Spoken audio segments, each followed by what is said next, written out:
بہت شکریہ سر، جزاکم اللہ خیرن۔ اچھا، مجھے ابھی تھوڑا سا کچھ یاد پڑ رہا ہے کہ شاید سر حاصل صاحب نے اسپیس شروع کرنے کا کہا تھا اور میں تو ویٹ کر رہا تھا، تو میں نے کہا اسپیس آج شروع نہیں ہو رہی، تو انہوں نے شاید مجھے کہا تھا کہ آپ نے شروع کرنی ہے، مجھے بالکل خیال نہیں رہا۔ تو میں چلے چیک کرتا رہا ہوں، مجھے بھی ذہن میں تھا کہ شاید ہو سکتا ہے بنت الحاصل یا آپ بنائیں گے، تو میں نے جب دیکھا نہیں تو پھر میں نے کہا چلیں بنا لیتے ہیں تاکہ لوگ سارے، ظاہر ٹائم ہوتا ہے اور ہمارے ذہن میں ہوتی ہے یہ بات، تو کوئی بات اچھا، نہیں، مجھے اب بالکل شروع کریں انشاءاللہ، مجھے اللہ سر خیر۔ بالکل یاد نہیں رہا، ابھی جب اسپیس آپ کوئی نے بات شروع نہیں، کیا تو کوئی مجھے بات، ایسے اچانک خیال آیا، اللہ کیونکہ خیر میں کرے۔ کافی دیر سے تقریباً 2 گھنٹے سے ویٹ کر، اسی لیے سویا نہیں ہوں۔ میں نے کہا میں ہاں نے ہاں، کہ اس کا اللہ ٹائم ہو خیر جائے گا کرے، تو پھر اٹھنا مشکل ہو جاتا ہے۔ بس جی ٹھیک اللہ ہے کو سر۔ یاد کر کے انشاءاللہ تفسیر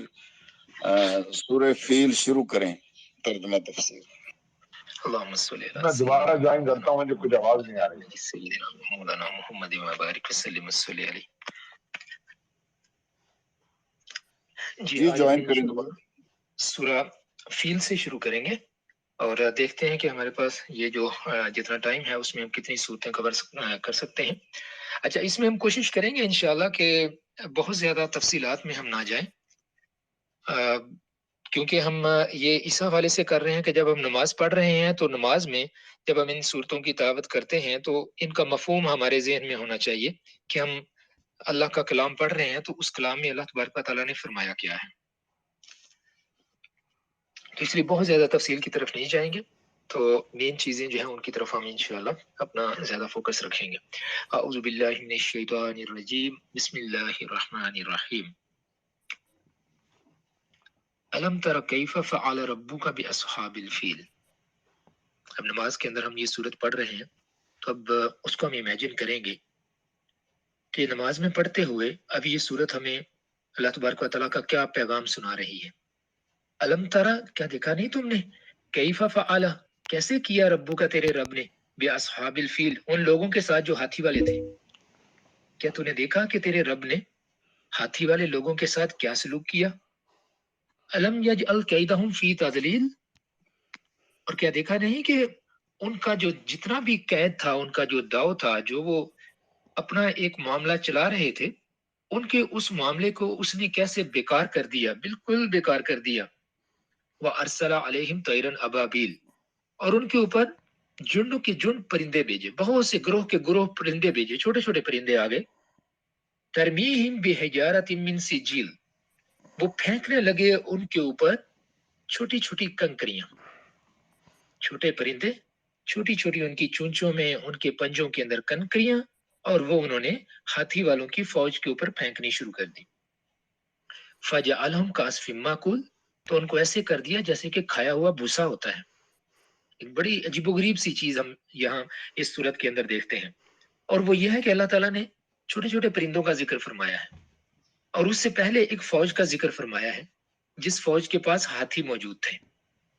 اور اللہ فرما رہا ہے کہ جو پرندے میں نے ان کے اوپر بھیجے، ان کا جو مکر تھا، جو مکر چلا کر، جو پلان بنا کر وہ آئے تھے، ان کے اس پلان کو میں نے برباد کر دیا ان چھوٹے چھوٹے پرندوں کے ذریعے سے۔ یہ پرندے کرتے کیا تھے کہ ان کے چھوٹی چھوٹی کنکریاں اٹھا کے یہ لائے۔ ان چھوٹے پرندوں نے، اب ایک چھوٹا سا پرندہ کتنی بڑی کنکر اٹھا سکتا ہے، ظاہر ہے چھوٹی چھوٹی کنکریاں تھی، تو وہ کنکریاں ان کے اوپر پھینکنی شروع کر دی، اور ان کنکریوں کی وجہ سے، چھوٹی کنکریوں کی وجہ سے ساری فوج ایسے ہو گئی جیسے کہ کھایا ہوا بھوسا ہوتا ہے۔ کھایا ہوا بھوسا جو ہے اس کو سمجھنے کے لیے ہمیں ذرا تھوڑا سا، جو لوگ زیادہ تر دیہاتوں کے بیک گراؤنڈ کے ہیں وہ آسانی سے سمجھ سکتے ہیں اس چیز کو، کہ جانور جب کسی چیز کو چباتا ہے تو اس کا جگالی کرنے والے جانور جو ہیں یہ بہت دیر تک چباتے رہتے ہیں چیزوں کو۔ ایک دفعہ وہ سالم نگل لیتے ہیں اور اس کے بعد تھوڑا تھوڑا کر کے ان کے، کیونکہ جو سٹمک ہے ان کا، اس کے اندر جو حصے ہوتے ہیں جنہیں ہم رومینینٹس ان کو کہتے ہیں، جانوروں کو، کہ جو کہ جگالی کرنے والے جانور ہیں، تو جب کسی چیز کو کھاتے ہیں ایک دم پہلے تو کھاتے چلے جاتے ہیں، اور اس کے بعد جب وہ سکون سے ایک جگہ بیٹھ جاتے ہیں تو پھر اپنے معدے کے اس حصے سے جس کو رومیننٹ ہم کہتے ہیں،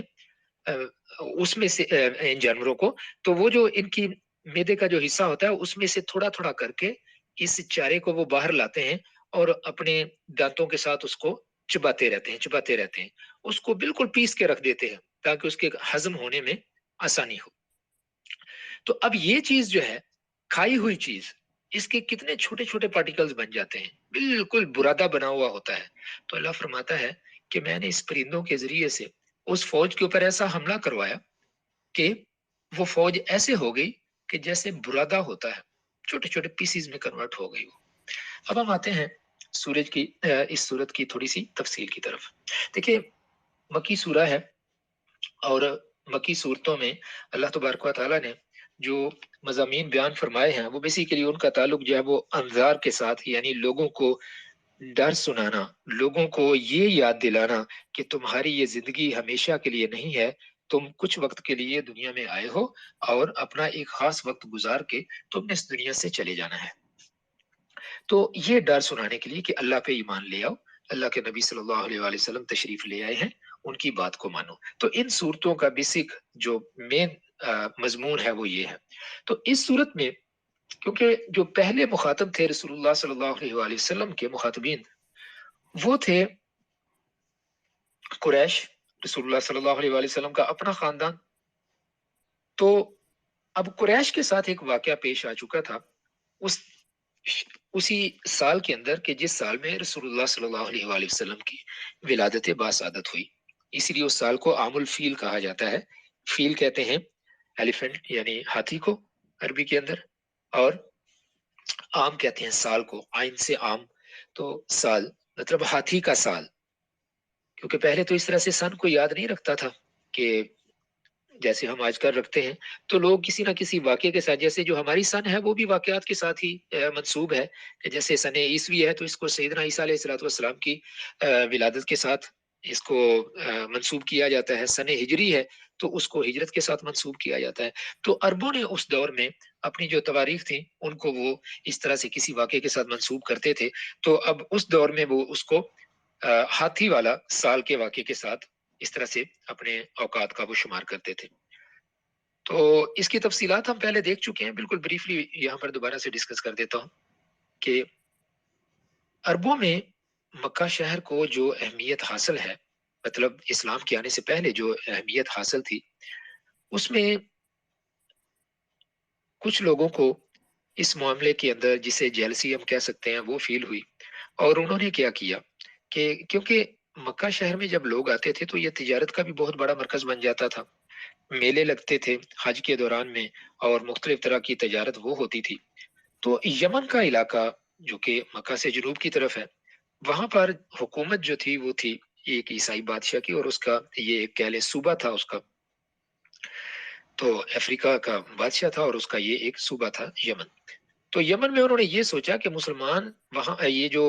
قریش ہیں ان کے پاس اتنا بڑا میلہ لگتا ہے حج پر، تو کس وجہ سے لگتا ہے کہ وہاں پر وہ کہتے ہیں کہ خدا کا گھر ہے، تو اسی طرح کا ہم ایک گھر یہاں پر بھی بنا لیتے ہیں، تو تاکہ ساری کی ساری توجہ جو ہے نا وہ لوگوں کی یہاں ہو جائے۔ اور یمن کی بڑی اہمیت تھی کیونکہ ہندوستان کی طرف سے جتنی تجارت ہوتی تھی وہ یمن کے راستے سے ہی ہوتی تھی۔ تو اس لیے انہوں نے یہ سوچا کہ ادھر اگر ہم بنا لیتے ہیں تو جو مکہ کی ایک مرکزی حیثیت ہے وہ ختم ہو جائے گی، اور تجارت بھی ساری جو ہے وہ ہمارے قبضے میں آ جائے گی۔ یہ معاملہ جب انہوں نے کر لیا تو ہوا کیا کہ عرب کا ایک شخص جو وہاں گیا ہوا تھا، جو کہ مکہ کے علاقے کا رہنے والا تھا، اس نے ان کا وہ جو انہوں نے اپنا ایک بنایا تھا جو بھی سینٹر، تو اس کے اندر جا کے اس نے مطلب اپنی رفع حاجت اس نے کر دی۔ تو جب پتا چلا کہ یہ بندہ فلاں جگہ کا تھا، اتنا زیادہ غصہ آیا کہ وہ جو اس علاقے کا حکمران تھا، جو حاکم تھا ابرہا نام کا، ابرہا نے اپنی ایک بہت بڑی فوج تیار کی، کیونکہ ان کا کنیکشن جو ہے سینٹر ان کا افریقہ میں تھا، تو ہاتھی اس علاقے میں بہت زیادہ تھے، تو یمن کے علاقے میں جو کہ افریقہ سے لائے جاتے تھے، تو اس نے ہاتھیوں کا ایک لشکر بنایا کہ بہت بڑا لشکر لے کر، تو اس نے کہا کہ جس کی وجہ سے ہمارے ساتھ یہ ہوا ہے ہم اس گھر کو ہی ڈھا دیتے ہیں۔ تو اب یہ قریش کے لیے ایک بہت بڑا واقعہ تھا کہ وہ گھر، ایک تو یہ کہ وہ چاہے وہ بت پرست تھے لیکن وہ تکریم کرتے تھے، کہتے تھے یہ اللہ کا گھر ہے، اللہ کو تو مانتے تھے۔ تو جب وہ اپنا لشکر لے کے مکہ کے قریب آیا تو اس نے کیا کیا کہ لوگوں کے مال کو بھی اس کی فوج نے ہتھیانا شروع کر دیا۔ حضرت عبد المطلب رسول اللہ صلی اللہ علیہ وآلہ وسلم کے دادا حضور، ان کے کچھ اونٹ وہاں چر رہے تھے، تو ان کے وہ اونٹ بھی انہوں نے قبضے میں لے لیے۔ تو جو غلام تھا یا جو اونٹ چرانے والا تھا وہ آیا اور اس نے آ کے کہا کہ حضور آپ کے تو اونٹ اس طرح سے، وہ جو ایک بادشاہ آیا ہے تو وہ سنا ہے کہ مکہ کے اوپر حملہ کرنا چاہتا ہے، تو اس نے لوگوں کی املاک کو بھی قبضے میں لینا شروع کر دیا ہے، تو وہ اب کے اونٹ بھی وہ لے گیا۔ تو حضرت عبد المطلب اس کے پاس گئے کہ میں جا کے تو اپنے اونٹ اس سے چھڑا کے لاتا ہوں۔ اب قریش نے منصوبہ بندی یہ کر لی تھی کہ ہم سب لوگ جب یہ حملہ کرے گا تو یہ اللہ کا گھر ہے، اللہ اس کی حفاظت کرے گا، اتنا ایمان ان کا تھا۔ تو ہم لوگ یہاں سے نکل جائیں گے اپنے بچاؤ کرنے کے لیے، اور ہم پہاڑوں کے اوپر چڑھ جائیں گے تاکہ ہمیں وہ کوئی نقصان نہ پہنچا سکے۔ حضرت عبد المطلب جب اس کے پاس تشریف لے گئے تو آپ بہت وجیح و شکیل تھے، قد بھی لمبا تھا، خوبصورت تھے۔ تو آپ جب وہاں پر گئے تو اس نے آپ کو جب دیکھا تو وہ اپنے جس کرسی کے اوپر یا تخت کے اوپر بیٹھا ہوا تھا وہاں سے نیچے اتر آیا عزت کے لیے۔ تو آپ نے جاتے ہی اسے یہ کہا، اس سے فرمایا کہ تمہارے لوگ جو ہیں یہ میرے کچھ اونٹ لے آئے ہیں تو میں وہ اونٹ لینے کے لیے آیا ہوں۔ تو کہنے لگا کہ جی میں تو آپ کو دیکھ کے بڑی آپ کی عزت کر رہا تھا کہ آپ بہت معزز آدمی ہیں، تو لیکن آپ نے بہت چھوٹی بات کی ہے۔ تو آپ نے فرمایا چھوٹی بات کیسے ہوگی؟ کہنے لگا میں تو آپ کو پتا ہے کہ آپ کا یہ گھر جس کو آپ کہتے ہیں کہ یہ اللہ کا گھر ہے، اس کو گرانے کے لیے آیا ہوں۔ آپ سنا ہے کہ سردار ہے اس شہر کے، تو آپ کو تو چاہیے تھا کہ آپ اس گھر کی مجھ سے بات کرتے، آپ نے اپنے مال کی بات کرنی شروع کر دیا۔ تو آپ نے فرمایا دیکھو بھائی بات یہ ہے، یہ مال میرا ہے اس لیے میں نے اپنے مال کا تم سے پوچھا ہے، گھر اللہ کا ہے، اللہ اپنے گھر کی خود حفاظت کر لے گا، تم ایسا کرو میرے اونٹ دو میں جاؤں یہاں سے۔ خیر یہ معاملہ یہاں ہو گیا۔ تو اب قریش کے لیے یہ واقعہ بہت بڑا ایک واقعہ تھا، تو اللہ تعالیٰ نے پھر فرما دیا کہ ان کا یہ سارے کا سارا میں نے جو پلان تھا کس طریقے سے برباد کر دیا ان ہاتھی والوں کا۔ تو اب یہاں پر جو اب قرآن تو رسول اللہ صلی اللہ علیہ وآلہ وسلم کے اوپر اتر رہا ہے، لیکن یہاں پر دیکھیں تخاطب جو خطاب ہے وہ کیا ہے؟ الم تری کیف فعل ربک باصحاب، کیا تو نے دیکھا نہیں تیرے رب نے ہاتھی والوں کے ساتھ کیا کیا ہے؟ اب رسول اللہ صلی اللہ علیہ وآلہ وسلم کے تو وہ پیدا ہونے کا سال تھا۔ اب یہ جو مخاطب کرنے کا طریقہ ہے یہ بیسیکلی بہت زیادہ لوگوں کو اگر کوئی بات جب پہنچانی ہو تو اس طرح سے کہا جاتا ہے، کیا تم نے دیکھا نہیں؟ آج بھی دیکھیے ہم اپنی زبان میں بھی اس طرح کہتے ہیں نا کہ کوئی بات کسی کو بتانی ہو، چاہے اس نے اس کو نہ پتا ہو، تو ہم اپنی زبان میں بات کرتے کرتے کہتے ہیں پتہ ہے ایسے ہوا تھا، حالانکہ اس بندے کو نہیں پتا ہوتا، لیکن ہم پھر بھی اپنے انداز میں یہ بات کرتے ہیں پتہ ہے کہ اس واقعے میں ایسے ہوا۔ تو بالکل وہی انداز جو ہے نا وہ یہاں پر عربی کے اندر دیکھتے ہیں کہ اللہ کہتا ہے پتہ ہے کہ تمہارے رب نے ان ہاتھی والوں کے ساتھ کیا کیا۔ تو بہت بڑا پیغام اللہ تبارک و تعالیٰ نے یہاں پر دے دیا ہے۔ دیکھیے ہم اس دور کو ذرا ذہن میں لائیں کہ دور ہے مکہ کا، رسول اللہ صلی اللہ علیہ وآلہ وسلم کے اوپر وہ زمین ان لوگوں نے تنگ کی ہوئی تھی، آپ کے ساتھیوں کے اوپر وہ زمین تنگ کی ہوئی تھی۔ اللہ تبارک و تعالیٰ اس صورت کے اندر ایک تو پیغام ہے نا سارے لوگوں کے لیے، ایک پیغام رسول اللہ صلی اللہ علیہ وآلہ وسلم کے لیے ایک بہت بڑی خوشخبری بھی اللہ تبارک و تعالیٰ نے یہاں پر دے دی، اور بہت بڑا دلاسا بھی دے دیا کہ آپ اللہ کا کام کر رہے ہیں اور دیکھو اللہ کا کام کرنے والوں کی اللہ ہمیشہ مدد کرتا ہے۔ یہ واقعہ یہ پہلے پیش آ چکا ہے، ان لوگوں کو پتا بھی ہے اس چیز کا، ان مکہ والوں کو، کہ کس طریقے سے اللہ کے گھر کے ساتھ ایک غلط نیت لے کر ایک بندہ یہاں پر آیا تھا، تو اللہ نے چھوٹے چھوٹے پرندے کہ جن پرندوں کی انسانوں کے نزدیک کوئی اہمیت ہی نہیں ہے، جب چاہتے ہیں ان کا شکار کر لیتے ہیں، اور ان کے مشکل سے 2 یا 3 نوالے ایک پرندہ بنتا ہے تو وہ اس کو کھا جاتے ہیں، لیکن اللہ نے انہی چھوٹے چھوٹے پرندوں کے ذریعے سے ایک بہت بڑے لشکر کو نیست و نابود کر دیا تھا۔ یہ جو لفظ ہم فارسی کا یہ ٹرم پڑھتے ہیں نا نیست و نابود، نیست نہیں ہے، نابود نہیں، بالکل بھی نہیں ہے، تو ایسا ہی اس لشکر کا اللہ تبارک و تعالیٰ نے حال کر دیا کہ ان کو فرمایا، اس کے بارے میں فرمایا کہ فجعلہم کعصف ماکول، ایسا کر دیا جیسے کھایا ہوا بھوسا ہوتا ہے جس کی کوئی قدر و قیمت ہی نہیں ہوتی، چورا چورا کر دیا اس کو۔ تو اس ساری صورت کے اندر یہ ایک خطاب قریش کو ایک پیغام بھی دے دیا، رسول اللہ صلی اللہ علیہ وآلہ وسلم کے لیے ایک تسلی بھی ہے کہ میرے نبی صلی اللہ علیہ وآلہ وسلم آپ میرے دین کا کام کر رہے ہیں، میں اپنے دین کی حفاظت فرمانے والا ہوں، ایسے ہی جیسے میں نے اپنے گھر کی حفاظت فرمائی تھی، اور یہ سب لوگ یہ جانتے بھی ہیں، ان کی نظروں کے سامنے یہ واقعہ ہوا تھا کہ وہ بہت بڑا لشکر ان کے پاس آیا تھا اور میں نے اس لشکر کو تباہ و برباد کر دیا تھا۔ آپ میرے نبی ہیں، میرے دین کا کام کر رہے ہیں، آپ کو میں ہمیشہ کامیابی دوں گا۔ تو یہاں ایک تو یہ چیز موجود تھی، اور دوسرا کفار کے لیے اور قریش کے لیے یہ پیغام تھا کہ یہ دین اسی گھر والے کا دین ہے، جس گھر کے اوپر تم اپنا دعویٰ کرتے ہو کہ یہ ہمارے اللہ کا گھر ہے، تو یہ اسی اللہ کا دین ہے، تو اس کی مدد ہر حال میں اللہ کرے گا، اور جو پیغام رسول اللہ صلی اللہ علیہ وآلہ وسلم لے کے آئے ہیں وہ پورا ہو کے رہے گا۔ اب اس کے خلاف کوئی جتنے مرضی جتن کر لے، اس میں یہ بھی فرما دیا نا الم یجعل کیدہم فی تضلیل،